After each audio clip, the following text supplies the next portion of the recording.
জয় মা তারা, জয় গুরু বন্দে।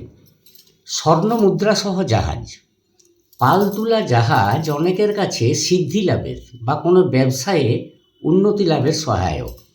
সেই জন্য একটা জাহাজের প্রতিকৃতি বা মডেল আপনার অফিসে বা বাড়িতে সাজিয়ে রাখতে পারেন।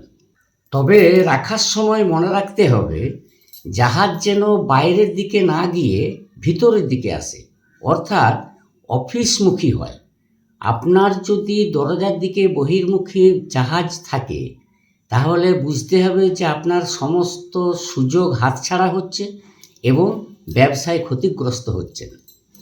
ভিতরের দিকে মুখ করে যেন জাহাজ ঘরের দিকে মুখ করে যেন ঢুকে। তবে এটাও মনে রাখতে হবে কী ধরনের জাহাজের প্রতিকৃতি আপনি রাখবেন।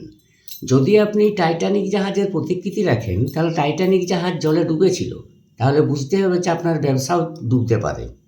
সেই জন্য সঠিক রকমের জাহাজ রাখুন, আর একসাথে কতকগুলো নকল সোনার মুদ্রা জাহাজের মধ্যে রেখে দিন। এতে বুঝাবে যে সৌভাগ্য আপনার দিকে এগিয়ে আসছে, এটা একটা শুভ লক্ষণযুক্ত। যদি নকল সোনার মুদ্রা না পান তাহলে কতকগুলো খুচরো টাকা পয়সা ওই জাহাজের মধ্যে রেখে দিন। তোমাদের পাশে আছি, সকলে ভালো থেকো। আমার ভিডিও ভালো লাগলে পাশে থেকো। রাধা রাধা।